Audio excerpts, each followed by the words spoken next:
Welcome to Church Pulse Weekly. It's Carey Nieuwhof along with David Kinnaman, the president of Barna. David, we have talked a lot about the return to church. And I think one of the things I've heard from so many pastors, David, is that young families are taking a long time coming back, if at all. What are you hearing on the ground on that? Yeah, I think a lot of churches are dealing with those kinds of challenges, whether it's youth ministry or children's ministry.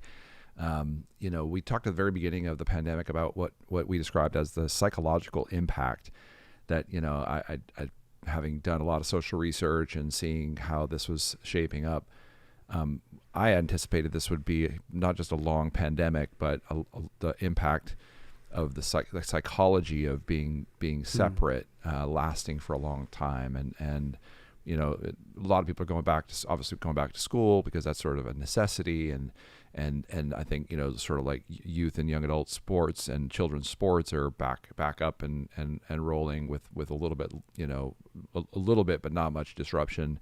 But I think when it comes to church, which has its own kind of,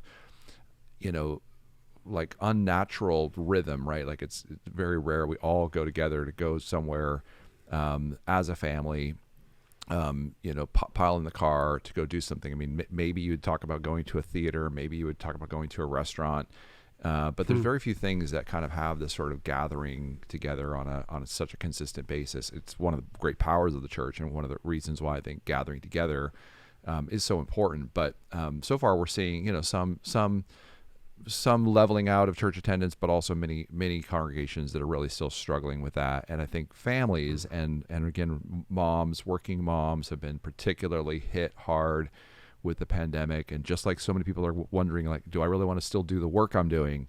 I think a lot of moms and a lot of dads are saying, like, do I still want to, be a part of a church and be, can I do this on my, how important was this really?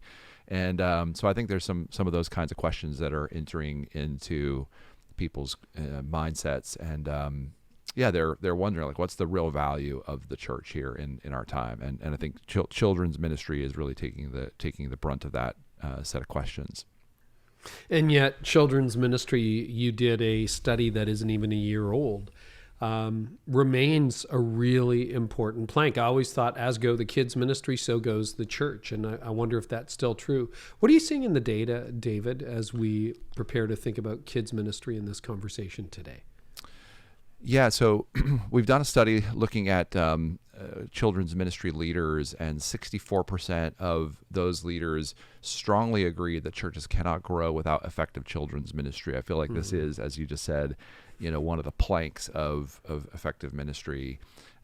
More than half of parents and guardians say their children's time in ministry is just as important as their own experience in service. So when you talk about parents and their experiences, their expectations, is like we're coming to church at least as important for us coming to church is what our children are going to receive. And so I think those are important sort of mileposts on the road to effective children's ministry, is recognizing that everyone agrees it's important. It's really a question then of how it gets shaped up. Yeah, and I would agree too. If you have an amazing sermon, a great band, and your kids hate church, it is really hard, particularly for first-time parents. I saw this all the time in ministry. The parents would say, well, the adult service was good, but the kids, we have to come back because the kids love it so much.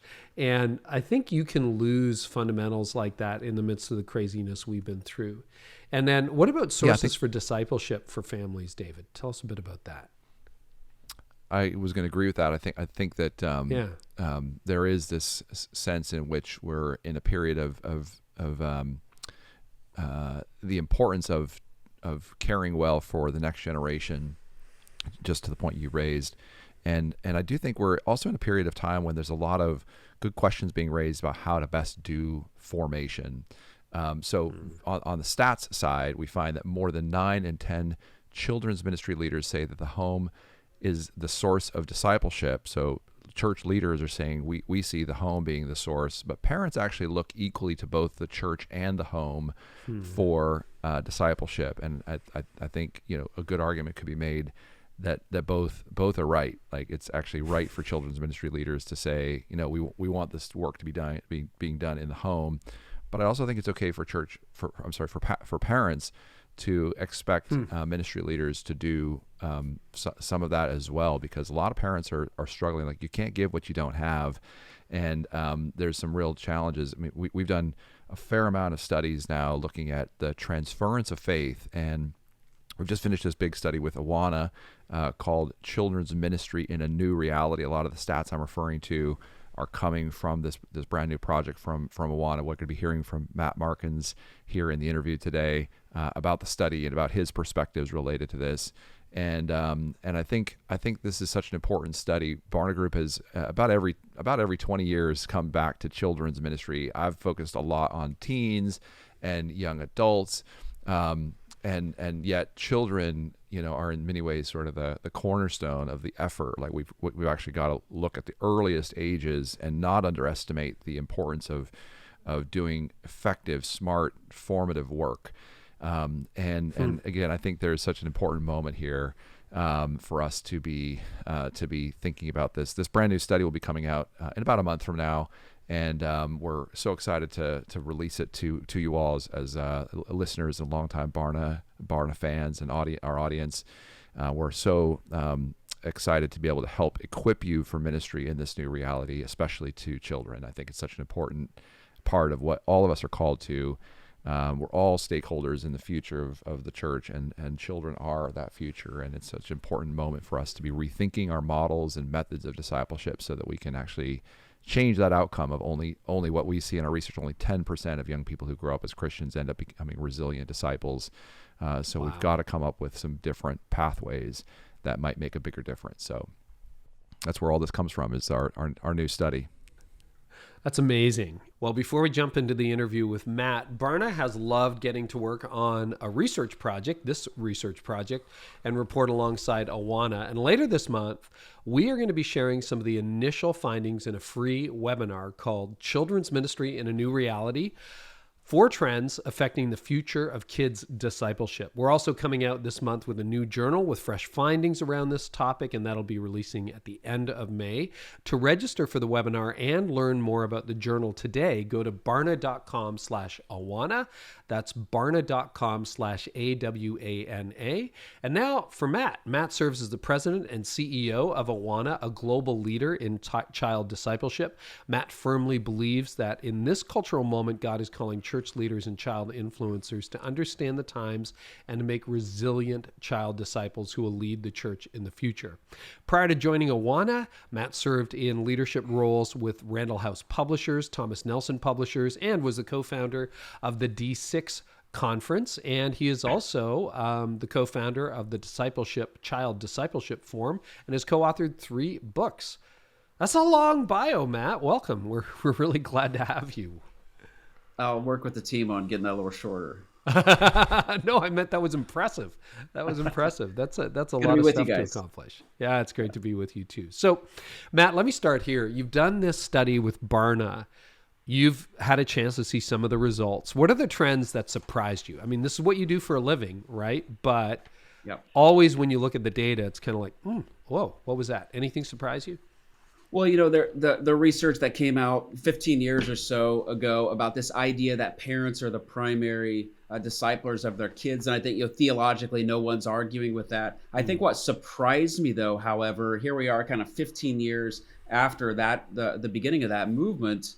I think what surprised me is the lack of confidence that children's ministry leaders have in what's actually happening at the church. So one of the Barna stats, it shows a progression of the areas where both church leaders and parents would score the highest, the most influential areas on children, all the way down to the least influential areas. And for church leaders, the areas that scored the lowest were the local church, like what's happening at church with children and the influence that church leaders would have on them. That was really surprising that as a community, the children's ministry community is saying, we don't have a lot of confidence that what we're doing at church is really all that influential on kids.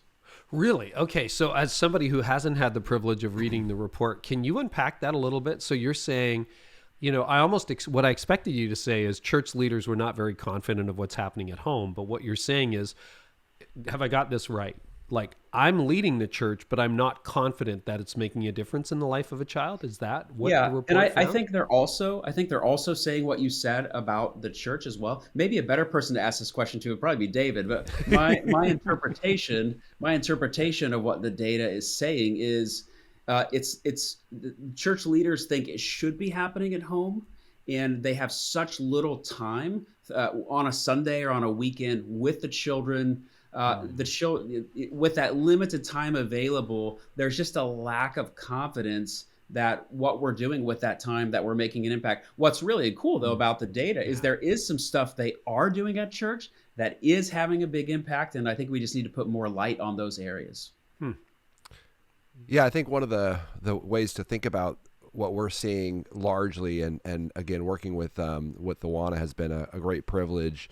Matt, we've known each other for a long time, and Matt's referring to a study that George Barna did about 15 years ago called Transforming Children into Spiritual Champions. And so much of our work here at Barna stands on his shoulders because he's done such pioneering work in so many different areas, including children's ministry. And really, one of the things that's happened over the last 15 years, really in the digital era, in my view, but it's not exclusively that, is that all of the institutions that serve to form human beings, households, schools, and churches, and I would argue those are the three areas that of kind of our shared life that actually create who we are as human beings. There are the places where our character is formed, where our habits are developed, where our identities are clarified.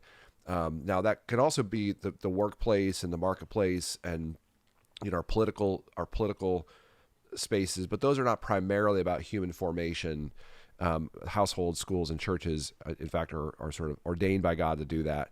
And really what this study shows us is how many places that is under strain.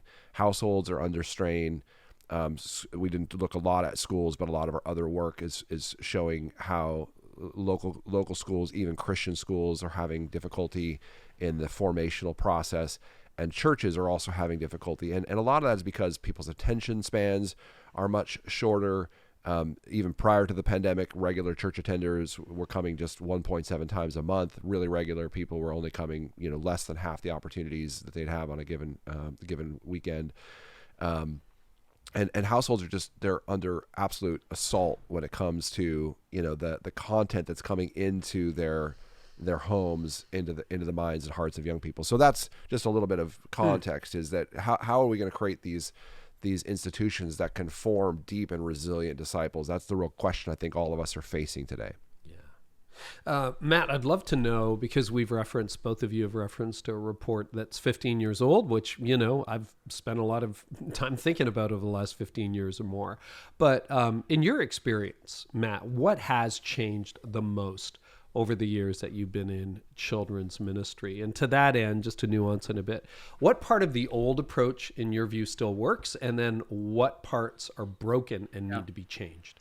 We really need more conversation around the old map and the new map of children's ministry. The key methodologies and behaviors and tactics we're using in children's ministry are really based off of assumptions of things that happened in the 80s and 90s, and really some works that were published in the early 2000s. Obviously, we're living in a post-2007, post-iPhone world where a lot has changed. And so the old map of children's ministry, the primary motivation, if you were to link, like, where's it coming from, is closely connected to what I think we would call the attractional model or church growth model. And by the way, it's not a bad motivation that we would want to have a thriving children's ministry to get more people at our church. That's just common sense. I would say that's stewardship. But unfortunately, what happened is we closely linked it to entertainment. So a lot of the driving force behind children's ministry would be entertainment. And then if we're not careful, we maybe even have like a light Bible teaching. And so we've got this recipe where children's ministry has been framed with a motivation to get more people, like numerical growth, high levels of entertainment, and then a light Bible teaching.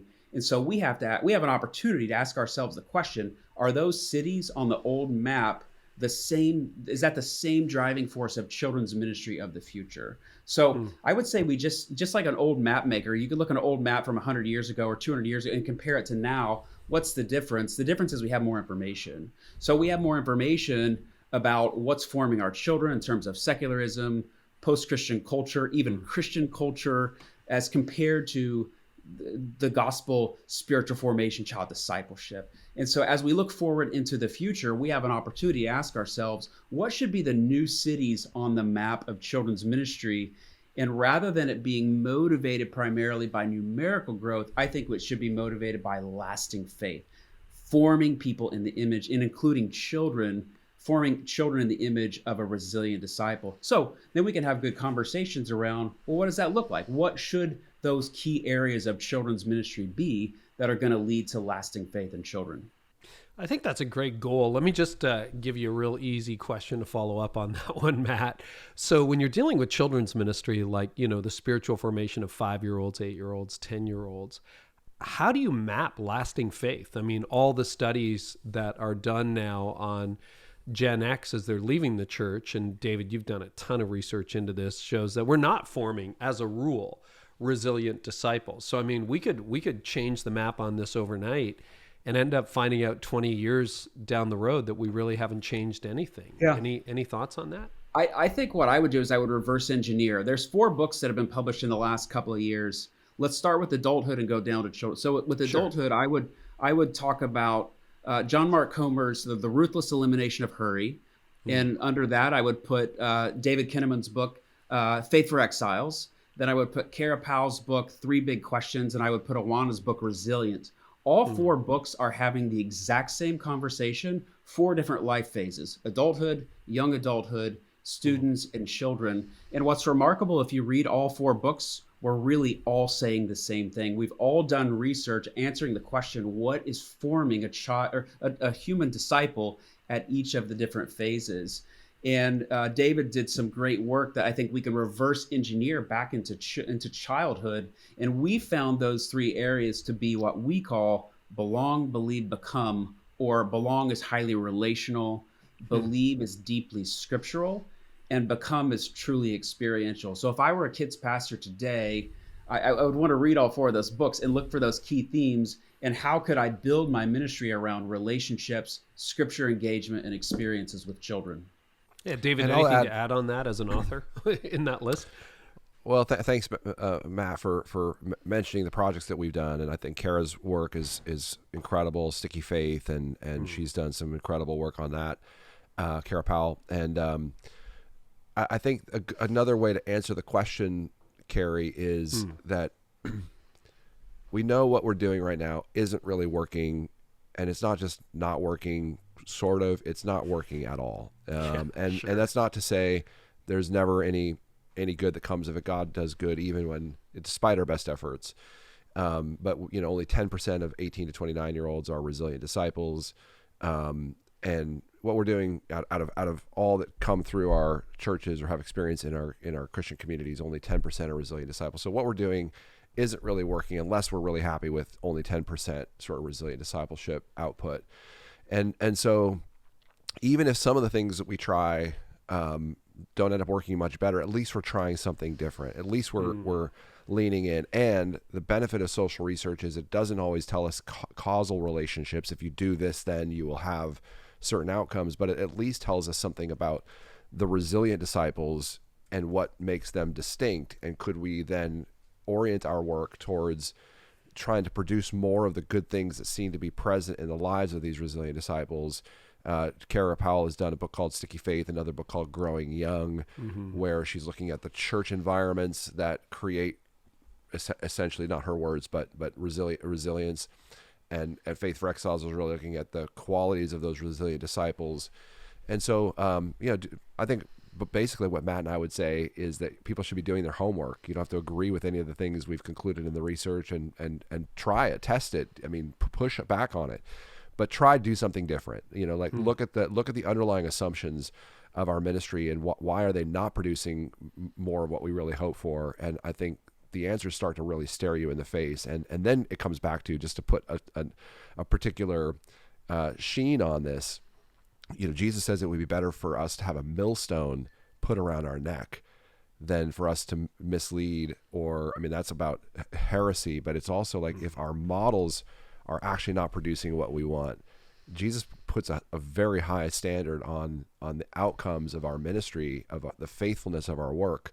And I think we have that kind of responsibility, that level of responsibility to this and next generations to do this right, and to take steps, even if we end up faltering, and in 20 years, even what we've learned through research needs to be rebuilt. That's better than trying to do things that were based on 1980s models.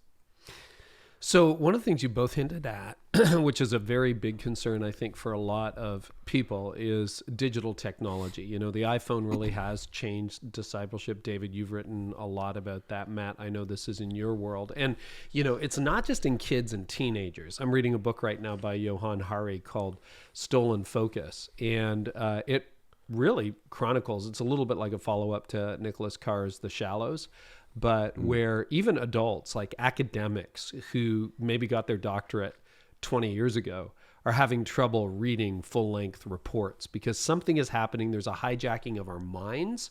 And I mean, you can follow this in adult world with Tristan Harris and the work of other people in this area, but we're kind of losing agency in our ability to think independently and our ability to formulate complex thoughts.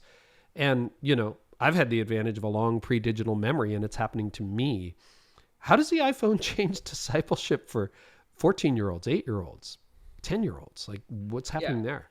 I think in 2 words, it's hyper-individualism. The iPhone has given us, we're kind of swimming in this worldview of you be you, live your truth. I mean, that's the ecosystem that we're all swimming in. So the iPhone has just given us the opportunity and the ability. And we passed that new technology that's not been tested on humans ever in history. And we pass that along to our children. I'm sure we've even seen the 18-month-old sitting in their stroller scrolling through a device. And it's shocking to see that. But it's given our young people, our students and our children, the ability to live a hyper-individualized, curated life. I remember a time when you couldn't order a plain cheeseburger at McDonald's. Like, it was a different world, right? But we're living in a world today where I can curate the perception of who I am and the things I'm interested in, because that ability, that option is available to me. And so our children are being highly formed by this, not having the awareness of what life could have been like prior to the existence of this technology. Then when you add on top of that, through this conduit, this interstate system, I have access to an endless, like they've said before, there's no end to the internet. You can't scroll to the bottom of it. We have access to so much information. Our children are being significantly formed at a young age. So it's that quote we're all hearing. It's not a matter of are our children being discipled. It's a matter of who or what is discipling our children. And they're being discipled in the image of a hyper individualist. So let's get into practical strategies then, because I think we all sense that things are changing. I think most of us have probably sensed that, 1 in 10, maybe on a good day, is sticking around with a resilient faith.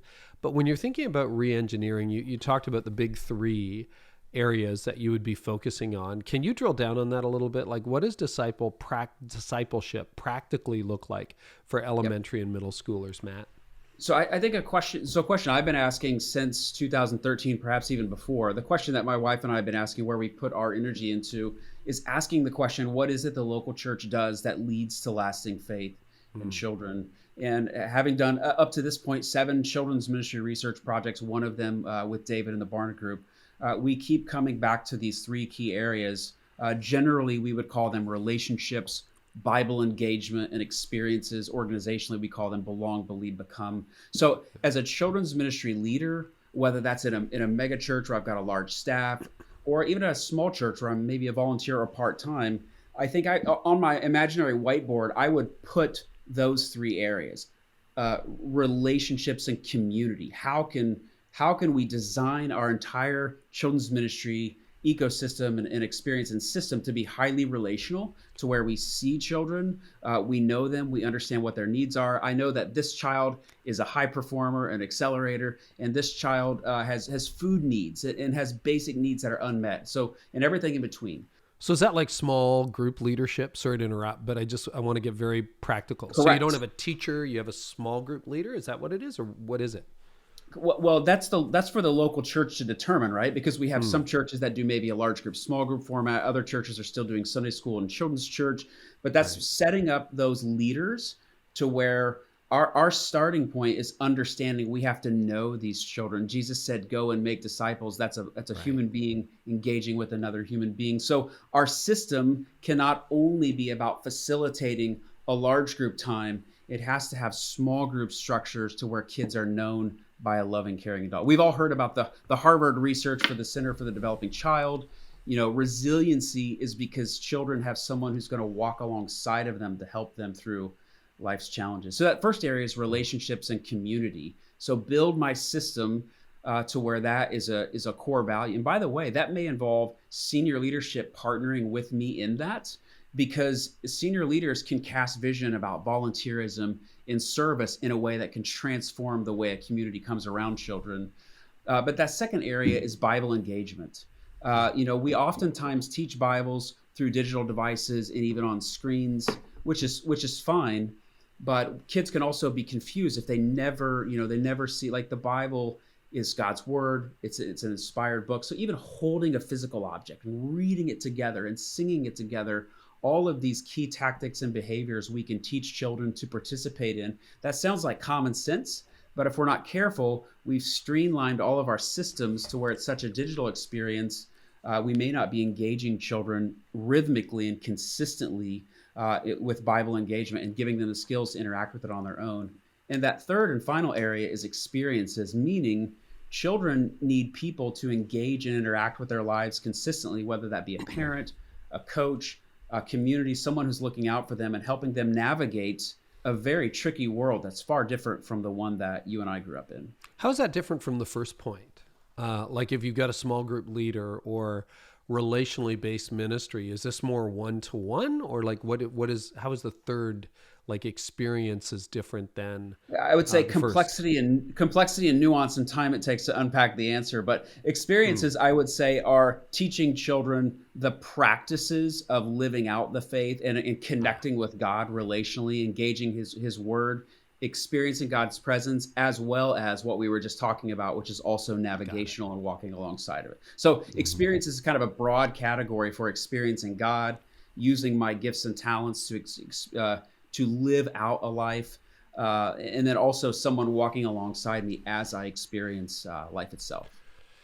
In our research for Faith for Exiles, we were looking at what are the factors of resilience, and I hadn't thought about it before now, Matt, but we have these 5 areas of identity in Jesus, rooted in Jesus, countercultural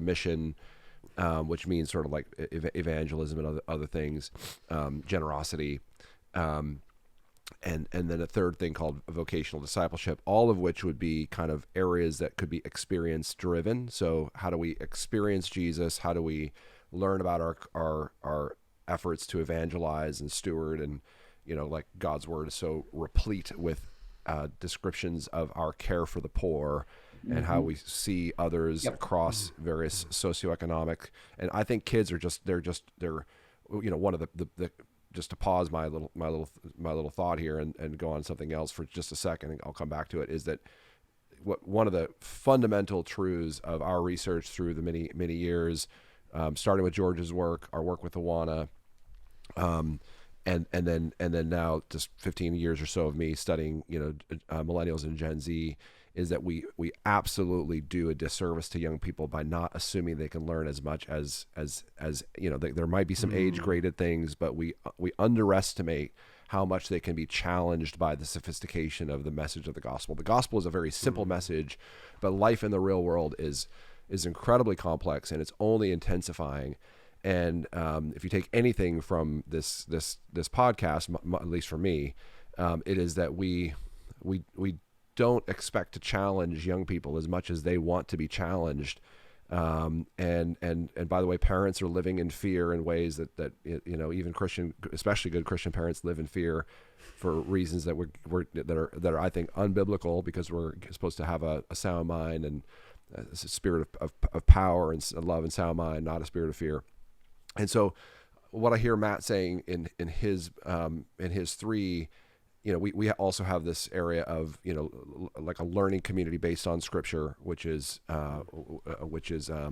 this idea of cultural discernment, and then meaningful relationships. So we have 5 factors in our work on resilience, and really Matt sort of talking about 3 of them, and it's almost like you could collapse the final one into a range of experiences that relate to how you help young people identify their callings and giftings, how they experience the world around them, how they understand even war and loss and pandemic. We should be building all that into our models of ministry. Sexuality. I know that sometimes churches are reluctant to talk about issues of sexuality because you don't want to do it too soon because parents might be upset. But that's the whole point, is that parents actually need to be prepared at much earlier ages, and their students and young people need to be prepared at much earlier ages because they're going to encounter this. And again, with the courage to do this is such an exciting opportunity for me as I think about what children's ministry is and could become.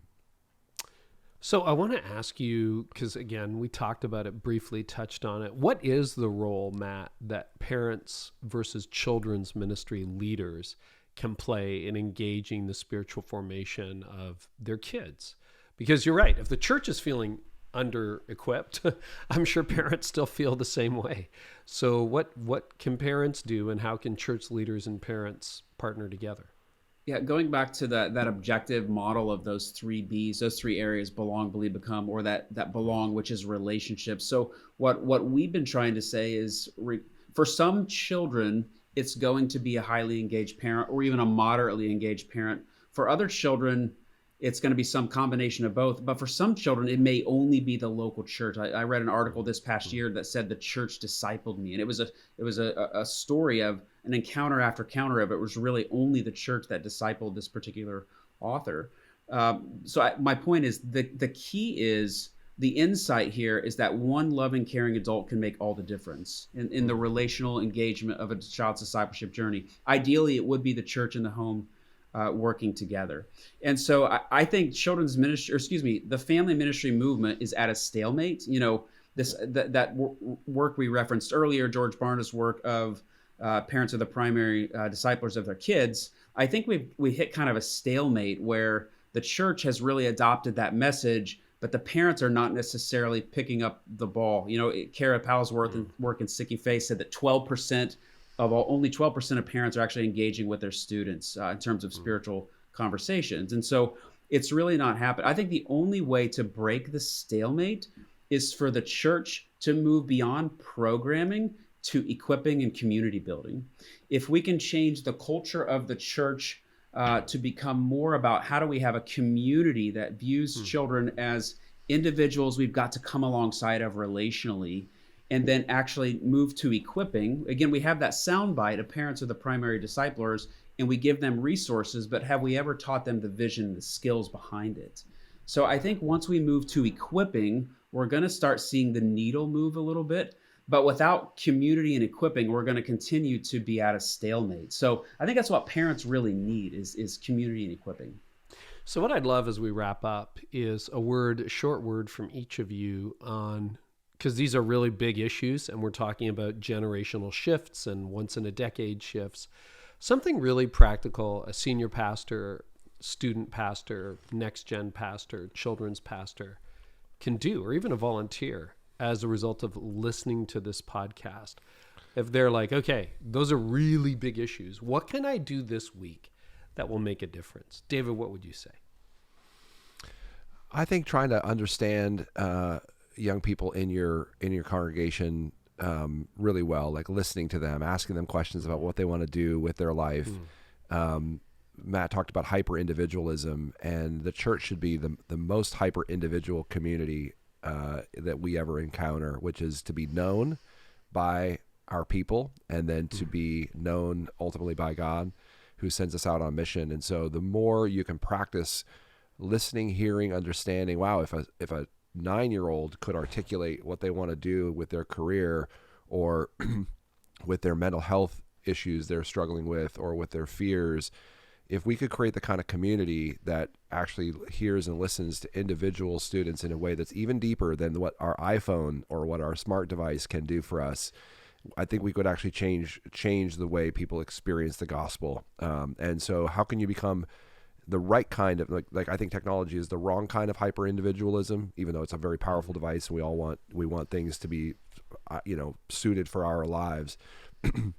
I think the church can be the right side of hyper individualism. And we even see in Psalm 139, like God knows us at such an intimate level. Search my anxious thoughts. You've created me before the foundations of time. Like you've known me, and like all these ways in which the scriptures tell us that we have a very intensely personal, hyper personal God. And how can we embody that kind of hyper personalization as a community in all the right ways, in all the right biblical ways? I think that could be the challenge for us. Okay. Matt, what would you say to the leader looking for something tangible? I think the most tangible thing we could do is have the best conversation. So getting the lead pastor and the children's pastor together answering the question, how can we form children who have lasting faith? And if you can get the lead pastor participating in that conversation, I think it's going to lead to a better long-term church. Oftentimes, lead pastors might be a bit removed from children's ministry, and in many ways, understandably so. But I think if that lead pastor could understand the power that they have in transforming a culture that can develop community and equip parents, I think that could lead to the best conversation, so that by that time that child turns 11, 12 years old, and they're graduating out of children's ministry, we may be nudging children up into the youth group who are more formed in the image of Jesus. Matt Markins, thank you so much. David, we got a webinar coming up too that I think you want to tell people about. Tell us a bit about that. Yeah, we're so happy to be hosting this webinar, a free webinar called Children's Ministry in a New Reality: 4 Trends Affecting the Future of Kids Discipleship. And you can learn more about that at barna.com/Awana, barna.com/Awana. For those that are viewing our podcast here, I'm showing you this Children's Ministry in a New Reality, a brand new report that we just finished with Awana. And it'll be launching in late May. And you can check out more about what we learned. We try to make a lot of our stuff available for free if you don't have the resources to purchase it. This will be, I think, about a $39 report. You can also subscribe to access for all the things that we do. But this great webinar where we'll try to equip you with, again, for free with what we've learned through this research study. Matt and his team have been absolutely stellar to work with. Again, I think there's nothing that's more important than trying to understand how it is that we can build resilience in and among our own kids and grandkids, how our churches can be structured in such a way to produce that kind of lasting faith that Matt's been talking about. So we're just honored to see you there. We hope you join us soon. Well, that's great. So you can go to barna.com/Awana to get in on that. It's absolutely free. And thank you so much, Matt. Thank you, David. Thank you to all of you who have been listening and watching this week's episode. It's 2 years that we've been doing this, and we hope it continues to serve you. If you enjoyed today's episode, please leave a rating and review. It really means a lot to us, and share it on social as well. And we'll catch you next time on Church Pulse Weekly.